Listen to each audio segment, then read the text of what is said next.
Cepat, lihat istri presiden yang sudah berubah menjadi wanita yang cantik. Hanya dengan sedikit dandanannya, dia berhasil menarik perhatian semua orang. Semua orang di bawah panggung terpesona oleh kecantikannya.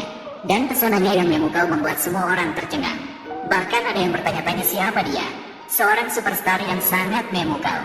Namun, adik ipar yang tidak tahu diri datang dan mengganggunya. Dia datang dan sengaja mengganggunya. Mengapa kamu datang ke tempat seperti ini? Jika kalian bisa datang, tentu saja aku juga bisa datang. Kami berbeda denganmu. Hari ini adalah acara perekrutan untuk film. Kakak ipar saya datang sebagai selebriti untuk audisi. Kamu, gadis desa, tidak pantas untuk dibandingkan dengan kami. Ternyata tadi wanita itu sedang bergandengan tangan dengan seorang pria. Kemudian, adik ipar yang jahat itu, tanpa membedakan, dia mencemarkan nama baik wanita. Dia menuduh wanita itu bersama pria lain tanpa bukti. Dan dia berteriak keras di depan semua orang. Wanita ini benar-benar memiliki selera yang buruk. Namun, wanita itu sama sekali tidak peduli dengannya. Tidak disangka, adik ipar itu salah mengira bahwa wanita itu merasa takut. Jadi dia semakin tidak terkendali. Dia mengangkat tangan untuk membuat semua orang di ruangan itu melihat ke arahnya. Dia ingin mengadukan dengan baik perempuan yang tidak tahu malu ini. Ini adalah si kecil yang bernama Jiang Wan. Beberapa hari yang lalu dia dengan sengaja mendorong iparku jatuh ke air, menyebabkan dia keguguran. Setelah diusir oleh kakakku, dia mencari pria tua lainnya. Sungguh tak tahu malu dan tidak berperasaan. Huo Qingqing, kamu terlalu berlebihan. Kamu takut dengan kebenaran yang kukatakan. Jiang Wan, jangan marah juga. Kamu begitu rela jatuh ke dalam kehancuran. Qingqing juga melakukannya untuk kebaikanmu. Dalam sekejap, perempuan itu menjadi sasaran semua tamu yang hadir. Berbagai macam opini datang menghampiri dia seperti gelombang. Di wajah adik ipar dan perempuan licik itu, terlihat senyuman puas. Tapi perempuan ini datang hari ini, bukan untuk bertengkar dengan mereka. Dia menahan amarahnya dan berbalik untuk pergi. Tidak disangka adik ipar malah menjadi semakin menekan.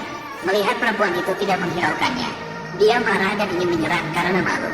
Namun seorang wanita menahan tangannya. Dia langsung menamparkan wanita itu dengan keras. Tidak disangka adegan ini dilihat oleh Cheo yang baru datang. Dia mendekat dan hendak menegur mantan istrinya. Ditambah lagi dengan adik ipar yang jahat yang melaporkan terlebih dahulu. Wanita licik itu juga ikut memprovokasi di sampingnya. Hal ini membuat Cheo semakin yakin bahwa mantan istrinya telah berlaku terlalu jauh. Jiang Wan Tian, bagaimanapun dia adalah adik iparmu. Apalagi kamu yang salah duluan. Bagaimana kamu bisa memukulnya di depan umum? Huo Linghan, apakah kamu buta? Apakah kamu tidak bisa melihatnya? Mereka berdua bersekongkol untuk menargetkan saya. Baik itu 3 tahun yang lalu maupun hari ini. Linghan, aku tidak. Ruoyun memiliki kepribadian yang paling lembut dan baik hati. Kamu bilang dia dan Qingqing menargetkanmu. Lalu kenapa mereka tidak menargetkan orang lain? Pasti kamu juga ada kesalahan duluan. Kamu selalu bersikeras meski melakukan kesalahan berulang kali. Dia juga tidak mau minta maaf. Apa bedanya dengan seorang wanita kasar? Aku tidak ingin menjadi penyulut pertengkaran kalian. Linghan, lebih baik aku pergi. Ini bukan salahmu. Jiang Wan, jika hatimu setengah baik seperti awan, kita tidak akan sampai ke titik ini. Aku hanya gila, hanya akan memimpikanmu. Huo Linghan, kamu membuatku merasa jijik. Kamu tidak bisa kabur setelah memukul seseorang. Kamu tetap orang kampungan. Mengenakan pakaian formal dengan merek palsu, itu masih bisa dimaafkan. Berani memakai gelang palsu.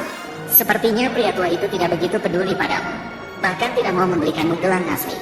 Ini adalah gelang warisan keluargaku. Kembalikan padaku. Ini hanya gelang palsu. Kamu gugup apa sih? Jika ini asli, apakah kamu mampu memakainya? Kembalikan padaku. Aku tidak akan memberikannya padamu semakin kamu menginginkannya. Huo Qingqing, aku ingatkan kamu. Gelang ini sangat berarti bagiku. Ini hanya barang murahan. Harga grosir sebesar 80 yuan sudah cukup bagus. Ingin membelinya. Huo Qingqing, Huo Qingqing, aku memohon padamu. Menarik, katakan lagi. Huo Qingqing, tidak peduli apapun perselisihan antara kita. Tetapi gelang ini memiliki makna yang sangat penting bagi saya. Jadi, aku memohon padamu untuk mengembalikannya kepadaku. Ini sudah cukup. Sayangnya, gadis ini sedang tidak mood hari ini. Aku tidak suka padamu. Jadi, jangan berharap untuk mendapatkan gelang ini. Melihat gelang itu hancur menjadi pecahan dengan mata terbuka, wanita itu duduk dengan kebingungan di tanah, mencoba untuk menyusunnya kembali. Namun, tidak peduli seberapa keras dia berusaha, tidak dapat mengembalikannya ke bentuk aslinya. Gelang ini adalah warisan dari nenek yang telah meninggal.